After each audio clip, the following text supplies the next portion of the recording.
औज़ुबिल्लाहि मिनश्शैतानिर्रजीम बिस्मिल्लाहिर्रहमानिर्रहीम अल्लाहुम्मा सल्लि अला सय्यिदिना व मौलाना मुहम्मद व बारिक वसल्लम। मुहतरम नाज़रीन इकराम, अस्सलामु अलैकुम व रहमतुल्लाहि व बरकातुहू। मैं हूँ आपका मेज़बान हाफिज़ हामिद रज़ा और आप देख रहे हैं प्रोग्राम नूर हिदायत। नाज़रीन, आप जानते हैं नूर हिदायत में हम आपकी मुलाकात जय्यदुल महकराम से करवाते हैं, जिनसे हम करते हैं सवालात और जानने की कोशिश करते हैं दीन इस्लाम के हवाले से मालूमात। आज के हमारे मौजूद मेहमान पिछले प्रोग्राम में भी हमारे साथ तशरीफ़ फरमा थे। हम इन्हें पसंद करते हैं क्योंकि ये हुजूर का ज़िक्र करते हैं, सरकार दो आलम सल्लल्लाहु अलैहि वसल्लम पर नाजिल हुई हुई कुरान किताब, जिसे हम कुरान के नाम से जानते हैं। नाज़रीन, अल्लाह का कलाम है, उसके हवाले से उसकी तफसीर पेश करते हैं, सरकार की अहदीस हमें सुनाते हैं। हर आलिम दीन हमारे सर का ताज है, क्यों ना हो। अल उलमा वरसतुल अंबिया का ताज पहने उलमा इकराम हमारे साथ मौजूद होते हैं। आज भी हमारे साथ मौजूद है मुहतरमुल मकाम जनाब हज़रत अल्लामा मौलाना फैज़ान क़ादरी साहब दामत बरकातुहू लाड़िया। आइए आपकी मुलाकात करवाते हैं। अस्सलाम वालेकुम हज़रत। वालेकुम अस्सलाम व रहमतुल्लाह। हज़रत खैरियत से हैं जी? बहुत बहुत शुक्रिया आपकी तशरीफ़ आवरी का जी। पहले तो मादरत ख़्वाह हूँ, आपने इंतज़ार किया, उसके लिए मैं मादरत चाहता हूँ। और आपसे ज़ाहिर सी बात है हम बहुत कुछ सीखते हैं। पिछले प्रोग्राम में आपने सलाम की फ़जीलत के हवाले से और सलाम के हवाले से हमारे नाज़रीन को बहुत सी मालूमात फ़राहम की। हमारे नाज़रीन को बड़ा अच्छा लगा है प्रोग्राम अल्लाह के फज़ल करम से। तो नाज़रीन इकराम, आज भी हम जिस मौजू पर बात करने जा रहे हैं वो मौजू बड़ी अहमियत के हामिल है। बहुत से लोग उसके बारे में नाला हैं, नहीं जानते, मालूम नहीं है। आज से इंशाअल्लाह हम जानने की कोशिश करेंगे अकीका किसे कहते हैं और अकीके की तारीफ़ क्या है, अकीका सुन्नत है वो, तो उसके अलावा आज हम बहुत कुछ इस हवाले से जानने की कोशिश करेंगे। हमारे साथ मुफ्ती साहब, उनके साथ साथ एक सनख़ा भी हमारे साथ मौजूद हैं जो माशाल्लाह से खूबसूरत आवाज़ की मालिक हैं और बहुत अच्छे अंदाज़ में कलाम पेश करती हैं। मेरी मुराद मोहतरमा सैयदा ऐमन हुसैनी हमारे साथ मौजूद हैं। अस्सलाम वालेकुम जी, खैरियत से हैं आप? बहुत बहुत शुक्रिया तशरीफ़ आवरी का। मैं चाहूँगा प्रोग्राम का बाकायदा आगाज़ हमदे बारी ताला से हो। आपसे गुजारिश है हमदे बारी ताला पेश फरमाएँ। औज़ुबिल्लाहि मिनश्शैतानिर्रजीम बिस्मिल्लाहिर्रहमानिर्रहीम। तेरी नहीं मिसाल कोई, तेरी नहीं मिसाल कोई, तू है बेमिसाल। तेरी नहीं मिसाल कोई, तू है बेमिसाल। ए रब्बे ज़ुल जलाल, ए रब्बे ज़ुल जलाल, ए रब्बे ज़ुल जलाल, ए रब्बे ज़ुल जलाल। ज़र्रे को आफ़ताब, ज़र्रे को आफ़ताब बनाना तेरा कमाल। ए रब्बे ज़ुल जलाल, ए रब्बे ज़ुल जलाल, ए रब्बे ज़ुल जलाल, ए रब्बे ज़ुल जलाल। घेरे हुए है मुझको ज़माने की तीरगी, घेरे हुए है मुझको ज़माने की तीरगी। दिखलाए कौन तेरे सिवा मुझको रोशनी, दिखलाए कौन तेरे सिवा मुझको रोशनी। मैं बुझ रहा हूँ ए मेरे, मैं बुझ रहा हूँ ए मेरे मौला, मुझे संभाल। ए रब्बे ज़ुल जलाल, ए रब्बे ज़ुल जलाल, ए रब्बे ज़ुल जलाल, ए रब्बे ज़ुल जलाल।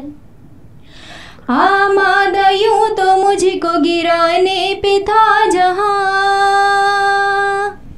आमादा यूँ तो मुझको गिराने पे था जहाँ, लेकिन तेरी निगाह करम से मेहरबान, लेकिन तेरी निगाह करम से मेहरबान।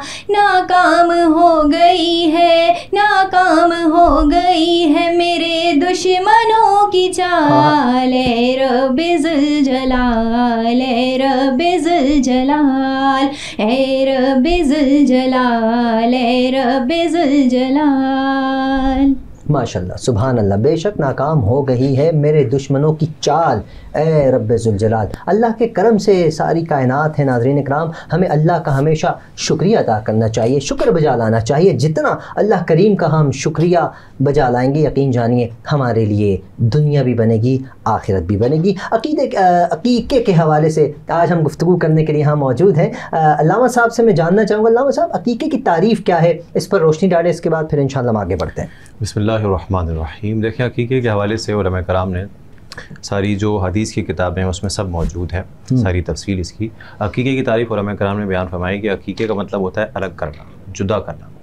तो चूँकि जब बच्चा जो है ये अल्लाह ताला की एक नेमत है, तो जब नेमत मिलती है तो इसी नेमत के शुक्राने पे जो जानवर को ज़िबा किया जाता है, जो उसकी गर्दन को अलग किया जाता है, तो इसी को अकीका कहा जाता है। और बाज़ उलमा ने ये भी बयान फरमाया कि जब बच्चा पैदा होता है तो उसके बालों को अलग किया जाता है, 7वें दिन जो उसको अकीका किया जाता है, तो इसलिए इसको अकीका कहते हैं क्योंकि उसमें उसके बालों को अलग कर दिया जाता है। तो अकीका जो है ये सुन्नत है और अकीका करना चाहिए। और अकीके का तरीका उलमा कराम ने बयान फरमाया कि जब बच्चा पैदा हो तो चूँकि एक नेमत है और नेमत जब मिलती है तो फिर अल्लाह ताला का शुक्र अदा किया जाता है, तो इसी शुक्राने के तौर पे जानवर को ज़िबा करते हैं, तो उसको अकीका कहते हैं।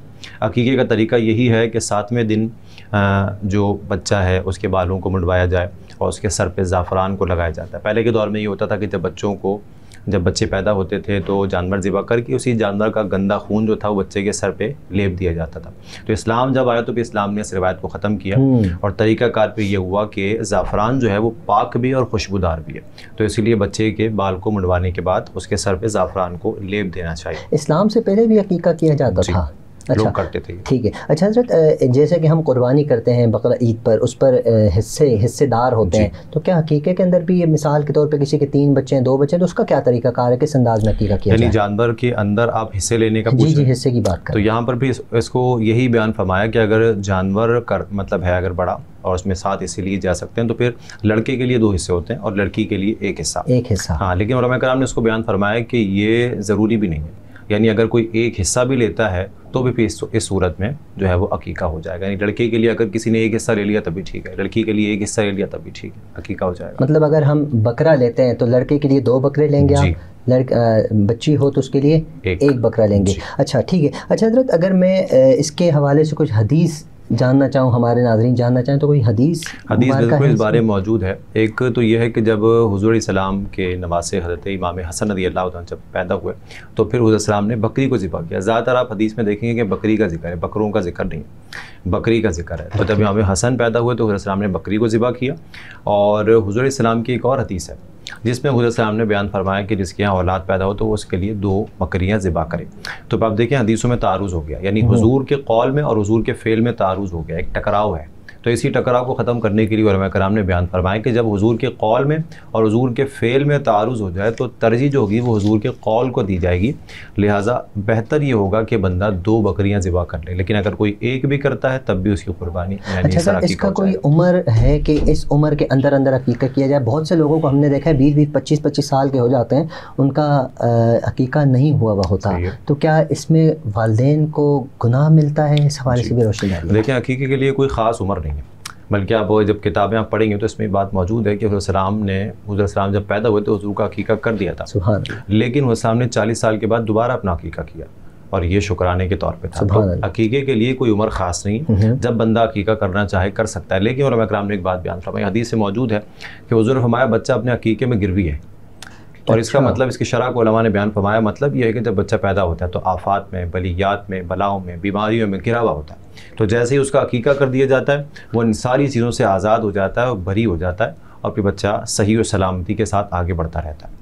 और बच्चे की पैदाइश के बाद नाम की अगर मैं बात करूं, हमारे यहाँ पिछले 4-5 साल से ये मॉडर्न दौर है ना, तो दौर के साथ साथ लोगों का माइंड भी बदल गया। अब वो कहते हैं सहाबा कराम के नाम के साथ पुराना नाम है, फातिमा क्या रखना पुराना नाम है, ज़ैनब क्या रखना पुराना नाम है, अली, हुसैन, हसन पुराना नाम है, कोई न्यू नाम ऐसा हो ना जो हमारे ख़ानदान में किसी का नहीं है, फिर उनको प्रॉपर मीनिंग्स भी नहीं मालूम होती हैं, ऐसा नाम के जो हम अदा भी नहीं कर सकते। इस हवाले से क्या फरमाएंगे हज़रत? हमारे इस हवाले से भी हमारे दीन में रहनुमाई मौजूद है और ये बात मौजूद है। उलमा ने बयान फरमाया कि नाम जो रखा जाए वो अम्बिया के नाम पर रखा जाए। अम्बिया के नाम पर अगर नहीं तो सहाबा कराम के नाम पर रखें, और सहाबा कराम के नाम पर भी अगर नाम रखते हैं तो ऐसा सालिहीन जो नेक लोग होते हैं उनके नामों पर नाम रखें। क्योंकि आप देखें अल्लाह ताला ने हर चीज़ में तासीर रखी है, यहाँ तक कि मट्टी के अंदर भी एक देखें तासीर है। पत्थरों के अंदर तासीर है। ये जो पत्थर पहनते हैं लोग, इस हवाले से भी उलमा कराम ने बयान फरमाया कि अगर कोई बंदा ये पत्थर पहन रहा है और चूँकि इसके अंदर भी तासीर है, तो अगर इस पत्थर को पहनने के बाद ये मुशाहिदा हो चुका हो कि भाई बंदे पे इसके असर हो रहे हैं, तबीयत में तब्दीली आ रही है, चेंजिंग आ रही है, बाज़ औक़ात लोग बड़े सख्त होते हैं, तो जब वो ये पहनते हैं उनके अंदर नरमी आती है। तो ये ऐसा नहीं है कि इसका तकदीर पे कोई असर पड़ेगा, लेकिन चूँकि इसके अंदर भी तासीर है, तो अगर वो तासीर आपके ऊपर अट्रैक्ट कर रही है तो फिर ठीक है। तो इसीलिए उलमा ने बयान फरमाया कि नाम भी ऐसे रखे जो पुरतासीर हो। अगर आप किसी को बार बार उस नाम से पुकारेंगे, वो उसके असर को कबूल करेगा और वो वैसा ही हो जाएगा। हज़रत कता कलामी माफ़ में जवाब जानना चाहता हूँ, क्योंकि मैं स्टूडेंट हूँ, हमारे नाज़रीन के भी जहन में ये सवाल आया होगा कि पत्थर तो गिराने के लिए हज़रत इब्राहीम अलैहिस्सलाम भी इकराम तशरीफ़ है, पत्थरों को तो गिराया। आज उम्मत मोहम्मदिया मुझ समेत पत्थर पहन कर बैठी है और यकीन पुख्ता होता चला जा रहा है। इसकी क्या वजह, इसकी भी मैं चाहूँगा कुछ वजाहत हो जाए। ये पत्थर पहनने के बारे में उलमा ने बयान फरमाया कि ये एक मुबाह काम है, यानी ये सही है, जायज़ है, आप पहन सकते हैं अगर आपकी नीयत दुरुस्त है तो। वरना आपको पता है आजकल के दौर में ऐसी बदअक़ीदियाँ फैल गई हैं कि लोग समझते हैं कि अगर हमने पत्थर पहन लिया तो शायद तकदीर पे कोई असर पड़ेगा और हम अमीर हो जाएंगे या हमारे हालात बढ़ जाएंगे। ऐसा नहीं हो सकता। तो अगर कोई बंदा बद-एतिक़ादी के साथ इन पत्थरों को पहन रहा है तो फिर ये नाजायज़ है, और अगर उसके अक़ीदे सही है, वो कहता है मैं ठीक है, मैं शौक़ में पहन रहा हूँ, तो फिर ये जायज़ है। ठीक है। अच्छा हज़रत, नाम के हवाले से भी आपने इरशाद फरमा दिया, अज़ान देना, बच्चा पैदा हुआ, अक्सर लोग मौलाना साहब को ढूंढ रहे होते हैं, मौलवी साहब आए ना अज़ान दें। क्या अल्लामा साहब का अज़ान देना ही लाजमी है या घर का कोई भी फ़र्द अज़ान दे सकता है, और इसका तरीक़ाकार क्या है? देखें, ग़ालिबन हदीस पाक में है कि जब इमाम हसन पैदा हुए शायद, तो फिर हुज़ूर इस्लाम ने उनके कान में अज़ान दी, तो हुज़ूर का अज़ान देना ये साबित है। इस हवाले से उलमा ने मसाइल को बयान फरमाया कि जब बच्चा पैदा हो तो उसके सीधे कान में अज़ान और उल्टे कान में इक़ामत कही जाए। और इसकी वजह यह है कि जब ये कान में अज़ान दी जा रही है तो बच्चे की जो कान में आवाज़ जा रही है, पहली जो इब्तिदा हो रही है वो भी अल्लाह के नाम से हो। तो ये अक़ीक़ा भी अगर आप देखें इसकी पूरी बुनियाद को, तो यही वजह है कि इब्तिदा अच्छी होनी चाहिए। वाह वाह। क्योंकि बच्चा जब 7 दिन का हुआ तो उसकी इब्तिदा हो चुकी है, इसीलिए जब बच्चा पैदा हुआ तो फ़ौरन से पहले कान में अज़ान दें ताकि अल्लाह का नाम उसके कान में जाए। तो यही यहाँ पे सारी वजूहात हैं, और इसीलिए अज़ान का तरीक़ा भी उलमा कराम ने बयान फरमाया। और अगर कोई बंदा अज़ान ना दे तो फिर उलमा ने बयान फरमाया कि खौफ है कि बच्चा फिर मिर्गी के मरज़ में जो है मुब्तला हो जाएगा, और इसीलिए फिर उसके कान में पहले अज़ान देनी चाहिए। मुख्तलिफ बीमारियों से बचाने के लिए और पक्का मुसलमान करने के लिए अज़ान देना लाजमी है, और अच्छे तरीके से अज़ान देनी चाहिए, क्योंकि अल्लाह की तारीफ़ है और सरकार की तारीफ़ है। जितने अच्छे अंदाज़ में अज़ान देंगे यकीनन बच्चे के अंदर उतने खूबसूरत अंदाज़ में रूहानियत बढ़ेगी। अच्छा हज़रत, अकीक़े के हवाले से मैं आखिरी सवाल करना चाहूँगा कि अकीक़ा जब हम उसके बाद जो गोश्त की तकसीम का सिलसिला होता है, अक्सर लोग दावत करते हैं, ख़ास लोगों को बुला लिया, पड़ोसियों को नहीं, तो यकीनन पड़ोसियों का भी हक़ है। इसमें भी मैं चाहूँगा इरशाद फरमाइएगा कि अकीक़े की दावत अगर हम करें तो उसमें किन किन लोगों को हमें शामिल करना चाहिए? देखिए, अक़ीक़े की दावत भी वही है, जैसे इसके गोश्त का, जैसे कुर्बानी के गोश्त का हुक्म है, वैसे इसके गोश्त का हुक्म है कि इस तरह कुर्बानी के गोश्त के 3 हिस्से किए जाते हैं, इस तरह इसके भी 3 हिस्से किए जाएँ, गरीबों को दिया जाए, रिश्तेदारों को दिया जाए, अपने पास रख लिया जाए। और उलमा ने बयान फरमाया कि इसमें ज़्यादा बेहतर ये है कि गोश्त को पका के खिला दें, पका के दें। कच्चा देना ये भी सही है, लेकिन अगर पका के खिलाएंगे तो ज़्यादा बेहतर है, दावत के तौर पर, जैसे वलीमे की दावत होती है। और एक सवाल और यहाँ एक मैं आपको जवाब और देना चाहूँ कि हमारे यहाँ ये चीज़ मशहूर है कि नाना नानी नहीं खा सकते, और बाज़ औक़ात ये होता है कि यार वो लड़कियाँ नहीं खा सकती, वालिदैन नहीं खा सकते। तो ये गोश्त बिल्कुल, हाँ, ये ऐसे ही लोगों में मशहूर है। आपको पता है बाज़ औक़ात ख़वातीन जो होती हैं वो इस तरह की बातें फैला देती हैं, तो ये सिर्फ फैलती रहती है। जैसे ये मशहूर है कि तुम्हारे पास अगर पैसे नहीं तो अकीक़ का पत्थर पहनो, पैसे आ जाएंगे, ये भी अभी मशहूर है आजकल। ये भी, इस पर यकीन नहीं रखना चाहिए। ये अगर अकीदा गलत है कि इस पत्थर की वजह से मुझे पैसा मिलेगा, ये तकदीर पे मेरी असर डालेगा, ऐसा नहीं, ये गलत बात है। अगर ऐसी शौक में पहनता है कि भाई मुबाह काम है, बस ठीक है, करना ना करना चाहिए। बैठे थे, ये मैंने इससे बात की, 3-4 अफराद बैठे थे, यार हालात ठीक नहीं है। और लेकिन यार तुम्हारे हाथ में जो रिंग है इसमें पत्थर कौन सा है? उसने कहा यार फलां पत्थर है। नाम क्या है तुम्हारा? तुम्हारे नाम पे तो पत्थर लगता ही नहीं। उसने उसी वक्त रिंग उतार के जेब में डाल दी। अब उसका यकीन, मैंने उसको कहा यार मेहरबानी करो, पत्थरों से अंबिया इकराम हमें छुड़ाने के लिए आए, तुम कहाँ चले गए? लेकिन अल्लामा साहब ने वजाहत की है कि पत्थर पर यकीन नहीं, एक मोहब्बत के तौर पर, और एक नबी की सुन्नत भी है। आई थिंक इस तरह भी है, इस तरह की बात भी मौजूद है। ये मैंने किसी मुफ्ती साहब से सुना था। इंशाल्लाह इस पर मैं एक प्रोग्राम लाजमी करूँगा। मुफ्ती साहब ने इशारा दी उसकी तरफ, इंशाल्लाह नेक्स्ट प्रोग्राम इसी पर करने की कोशिश करूँगा, ताकि हमारे नाज़रीन, नूर हिदायत का मकसद भी यही है कि हम वो बात करें जो हर कोई नहीं कर पाता। लोग अपने मफाद की बातें कर साइड पे हो जाते हैं। हम शरीयत के हवाले से बात करना चाहते हैं कि हमें शरीयत क्या हुक्म देती है, उसके बाद अमल करना मेरे ऊपर फ़र्ज़ है, मैं करूँ ना करूँ, सामने वाला करे ना करे, हमने अपना काम कर दिया, मैं भी अपनी तरफ से कोशिश करूँगा। नाज़रीन इकराम, प्रोग्राम का वक्त इख्तिताम की जानिब है, लेकिन मैं जाते जाते अल्लामा साहब का दिल की गहराइयों से हमेशा की तरह शुक्रिया अदा करता हूँ कि आप अपना कीमती वक्त निकाल कर तशरीफ़ लाए, इस उम्मीद के साथ कि आप आइंदा भी तशरीफ़ लाएँगे। नाज़रीन प्रोग्राम का वक्त इख्तिताम की जानिब है, लेकिन इंशाअल्लाह नात मुस्तफ़ा सल्लल्लाहु अलैहि वसल्लम पेश करेंगी सैयदा साहिबा, हम इनकी आवाज़ में कलाम भी सुनेंगे। तब तक आपसे गुजारिश है अपना, अपने अहल अयाल, अपने पड़ोसी, अपने रिश्तेदार सबका ख्याल रखिए, हम सबको अपनी दुआओं में याद रखिए। अस्सलामु अलैकुम रहमतुल्लाहि व बरकातहू। जी, वो शहरे मोहब्बत जहाँ मुस्तफ़ा है, वहीं घर बनाने को जी चाहता है। वो सोने से कंकर, वो चांदी सी मट्टी नज़र में बसाने को जी चाहता है। वो शहरे मोहब्बत जहाँ मुस्तफ़ा है, वहीं घर बनाने को जी चाहता है। जो पूछा नबी ने कि कुछ घर पे छोड़ा, तो सिद्दीक़ अकबर के मुँह से ये निकला, क्या बात। वहाँ माल दौलत की क्या हैसियत है, वहाँ माल दौलत की क्या हैसियत है, जहाँ जहाँ लुटाने को जी चाहता है। वो शहरे मोहब्बत जहाँ मुस्तफ़ा है, वहीं घर बनाने को जी चाहता है। वो नन्ना सा असग़र जो एड़ी रगड़ कर,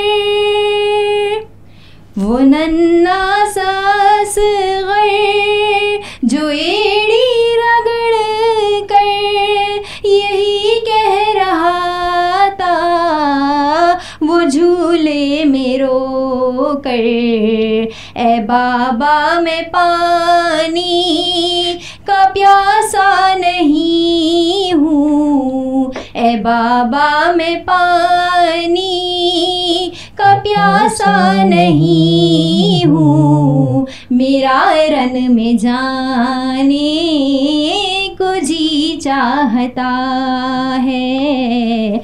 वो शहरे मोहब्बत जहाँ मुस्तफ़ा है, वहीं घर बनाने को जी चाहता है।